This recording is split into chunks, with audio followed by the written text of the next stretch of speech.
এই পর্বে আমরা ফিজিক্যাল কেমিস্ট্রি 3 অনার্স থার্ড ইয়ারের আলোক রসায়ন নামে যে চ্যাপ্টারটা আছে অর্থাৎ 5 নম্বর চ্যাপ্টার, এই চ্যাপ্টার থেকে অনেকগুলো ম্যাথই তোমাদের আছে, বাট আমরা এক্সামে যেগুলো বারবার আসে সেই ম্যাথগুলো নিয়ে আমরা একটু আলোচনা করার চেষ্টা করব।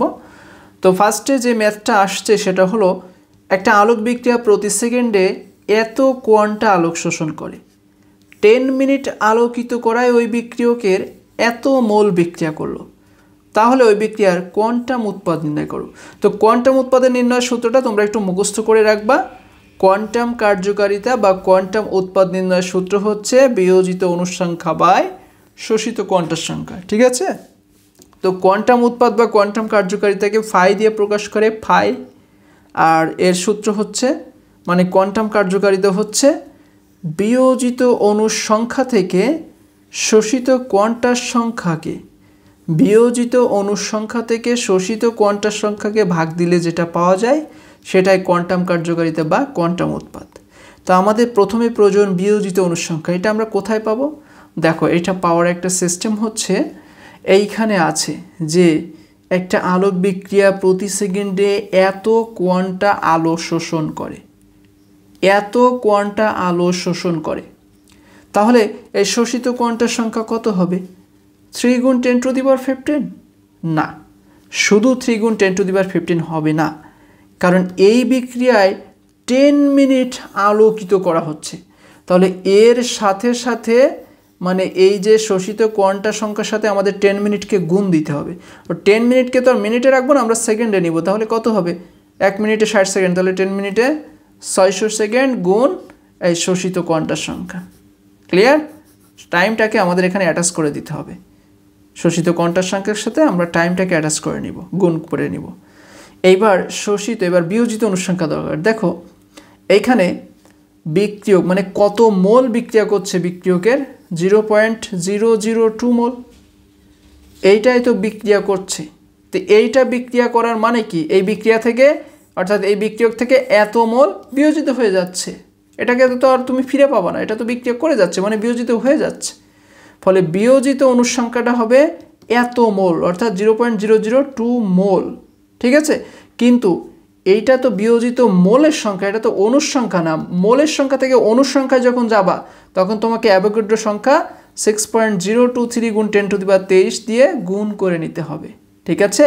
বিয়োজিত মোল সংখ্যাকে যখন বিয়োজিত অণুর সংখ্যায় পরিণত করবা, আমরা জানি যে তোমার অ্যাভোগাড্রো সংখ্যার পরিমাণ 6.023 গুণ 10⁻23, এইটাকে আমাদের এই মোল সংখ্যা থেকে অণুর সংখ্যা আসতে গেলে অ্যাভোগাড্রো সংখ্যা দিয়ে গুণ করে নিতে হবে।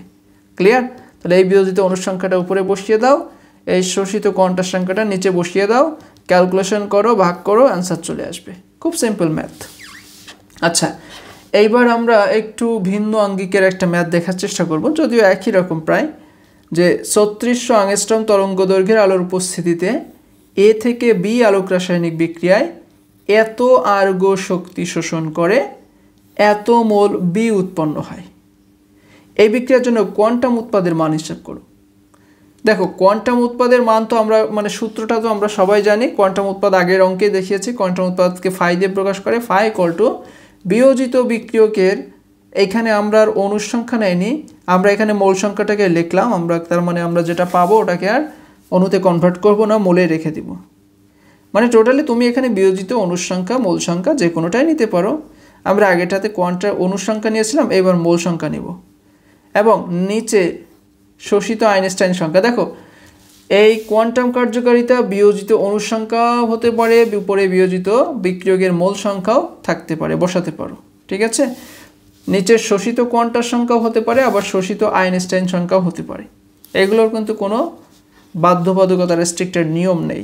আচ্ছা, তাহলে আমাদের প্রয়োজন বিয়োজিত বিক্রিয়কের মোল সংখ্যা। এটা কি প্রশ্নে দেওয়া আছে? হ্যাঁ আছে তো। এই যে এত মোল বি উৎপন্ন করছে মানে এই অংশটা বিয়োজিত হয়েছিল, ঠিক আছে? এ থেকে বি আলোক রাসায়নিক বিক্রিয়া এত আর্গো শক্তি শোষণ করে এত মোল বি উৎপন্ন করছে, মানে এত মোল শক্তিটা বিয়োজিত হওয়ার ফলেই তো আমরা এটা পাচ্ছি। তাহলে বিক্রিয়কের মোল সংখ্যা কত? বিয়োজিত বিক্রিয়কের মোল সংখ্যা এই যে 1 গুণ 10⁻5, তাই আমরা যে 1 গুণ 10⁻5 লিখবো বিক্রিয়কের মোল সংখ্যার জায়গায়।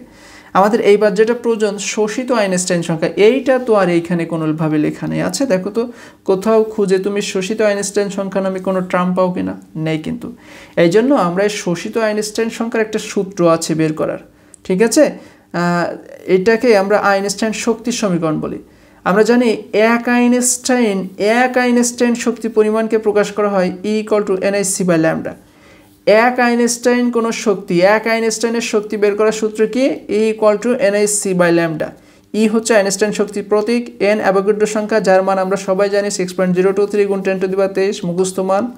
এইচ হচ্ছে প্লাঙ্কস কনস্ট্যান্ট, এর মানটাও মুখস্থ 6.626 × 10⁻34। সি আলোর বেগ, এটাও আমাদের মুখস্থ করতে হয় 3 × 10⁸। এগুলো কখনো প্রশ্নে থাকে না, এগুলো মুখস্থযুক্ত মান, পরীক্ষালব্ধ মান। নিচে ল্যামডাটার মান দেওয়া আছে, ল্যামডা হচ্ছে তরঙ্গ দৈর্ঘ্য, এর মানটা প্রথমে আছে যে 3600 অ্যাংস্ট্রম তরঙ্গ দৈর্ঘ্য। তাহলে ল্যামডার মান কি 3600 অ্যাংস্ট্রম হবে? এর উপরে শূন্য থাকা মানে এর অর্থ হলো একে আংস্ট্রম বলে। তো এই ল্যামডার মান কি 3600 আংস্ট্রম হবে? না, তরঙ্গ দৈর্ঘ্যের একক আমরা জানি মিটার, তাহলে 3600 আংস্ট্রমকে মিটারে নিতে হবে। আমরা জানি 1 আংস্ট্রম সমান 10⁻10 মিটার। তাহলে আংস্ট্রম থেকে মিটারে নিতে গেলে 10⁻10 দিয়ে গুণ করতে হবে। দেখো 1 আংস্ট্রম সমান 10⁻10 মিটার, তাহলে সিম্পলি 3600 আংস্ট্রম সমান কি হবে? 3600 × 10⁻10 মিটার, তাই না? সেটাই আমরা কিন্তু এখানে লিখে নিয়েছি। এই যে ভাগ করো উপরের সাথে নিচে, উপরের রাশির সাথে নিচের রাশি, এই অ্যান্সারটা আসবে। তাহলে E= আমরা কত পেলাম? এত জুল পার মোল। এই পার মোলের অর্থ কি? পার মোলের অর্থ মোলটাকে নিচে প্লাস আকারে ছিল, তাই উপরে গিয়ে সে -1 আকারে হয়েছে, ঠিক আছে। তো আমরা সেটাকে নিচে প্লাস অবস্থায় একটু ভেঙে নিলাম। উপরে মোল ইনভার্স অন মানে কি? সেটা নিচে থাকে। আচ্ছা, এইবার খেয়াল করো, এইখান থেকে আমরা যেটা করতে পারি, এই ই এর সাথে আমরা মোল সংখ্যাকে গুণ করলে মোল সংখ্যা আউট হয়ে যায়, থাকে শুধু ই। আর এই সংখ্যাটা, এই যে রাশিটা, এই সংখ্যাটা বাম পাশে রাখলাম আমরা। তাহলে ই এর একটা মান চলে আসলো না, এত জুল। এই ইটা কি? এই ইটাই তো আমাদের সেই কাঙ্ক্ষিত আইনস্টাইন শক্তি, যার মান এত জুল। তা আমরা কি করব? আমরা এই জুলটাকে আমরা একটু আইনস্টাইন শক্তিতে প্রকাশ করব। কিভাবে?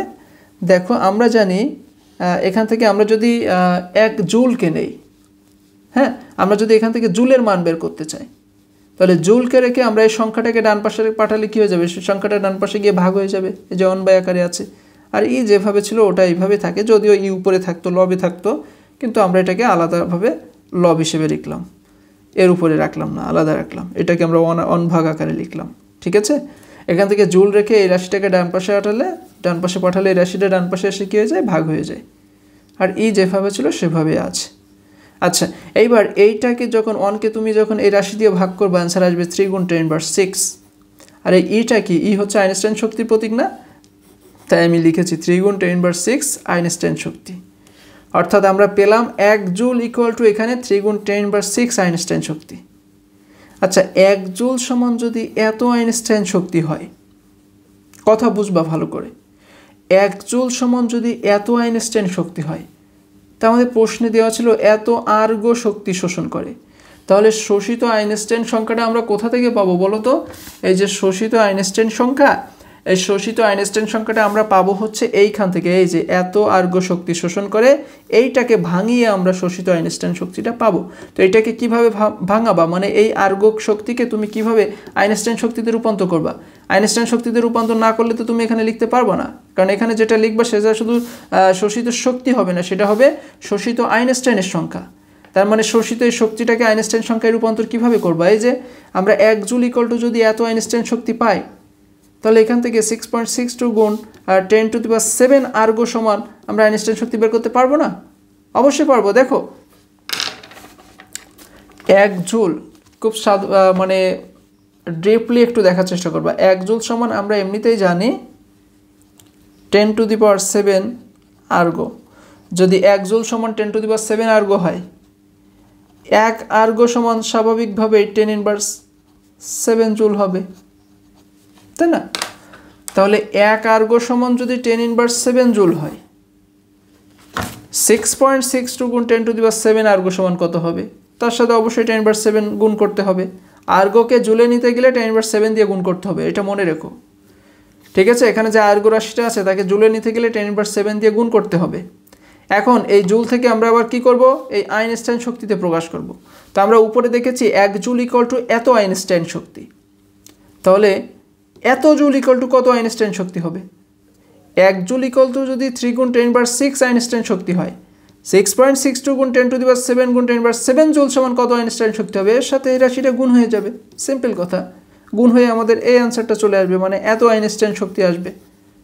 ঠিক আছে, তাহলে আমরা বলতে পারি কি যে এই শোষিত আইনস্টাইনের সংখ্যার মান হচ্ছে এই অংশটা, বসিয়ে দাও, দুইটাকে ভাগ করো, অ্যান্সার পেয়ে যাবা। এইভাবে কিন্তু আমরা খুব সহজেই এই টাইপের কোনো আলোক রাসায়নিক বিক্রিয়ার জন্য কোয়ান্টাম উৎপাদের মান হিসাব করতে পারি। ঠিক আছে, তা আমরা চলে যাব আমাদের নেক্সট টাইপের কি কোশ্চেন আছে। এবার খুব সহজ একটা প্রশ্ন আছে, দেখো বলছে যদি এক আইনস্টাইনের মান এত কিলোজুল হয় তাহলে বিকিরণের তরঙ্গ দৈর্ঘ্যের মান কত? আচ্ছা, আইনস্টাইন কথা যেহেতু আসছে তাহলে আইনস্টাইন শক্তির সমীকরণটাও আসবে। বিকিরণ তরঙ্গ দৈর্ঘ্য তুমি কোথা থেকে পাবা? ওই আইনস্টাইন শক্তির সমীকরণ থেকে পাবা, ইকুয়াল টু NhC বা ল্যামডা, মুখস্থ করে নিবা। তো এখানে মান প্রয়োজন, এখানে তরঙ্গ দৈর্ঘ্য প্রয়োজন। তরঙ্গ দৈর্ঘ্য কি? ল্যামডা। তাহলে ল্যামডা যেহেতু প্রয়োজন, ল্যামডাকে তুমি কেন নিচে রাখবা? ল্যামডাকে বাম পাশে নিয়ে আসবা, আর কে ল্যামডার জায়গায় বসাবা। আচ্ছা, কি বলো তো? হচ্ছে সেই আইনস্টাইন শক্তির মান যেটা প্রশ্নেই দেওয়া আছে 1.650 কিলোজুল, কিন্তু কিলোজুলে রাখা যাবে না, অবশ্যই শক্তির একক জুল, তাই জুলে নিতে হবে। কিলোজুল থেকে জুলে আসতে গেলে 10⁻³ দিয়ে গুণ করতে হবে। এই মানটা, আইনস্টাইন শক্তির এই মানটা কোথায় বসাবা? এই যে এর জায়গায় বসাবা। ঠিক আছে, আচ্ছা n অ্যাভোগাড্রো সংখ্যা, এর মান আমরা সবাই জানি 6.023 গুণ 10⁻23, মুখস্থ মান। প্লাঙ্কস কনস্ট্যান্ট, এর মানও আমরা সবাই জানি 6.625 গুণ 10⁻34 জুল সেকেন্ড। আলোর বেগ, এটাও মুখস্থ মান 3 গুণ 10⁸। এগুলোকে সব গুণ করে নিচের রাশি দিয়ে ভাগ করো, আনসার চলে আসবে। ঠিক আছে, আমরা এই চ্যাপ্টারের সর্বশেষ যে ম্যাথটার কথা বলছি সেখানেও একটা তরঙ্গ দৈর্ঘ্য বিশিষ্ট আলোর এক আইনস্টাইনের শক্তি চাচ্ছে। তো আমরা জানি আইনস্টাইনের শক্তি নির্ণয়ের সমীকরণ equal to NhC by lambda.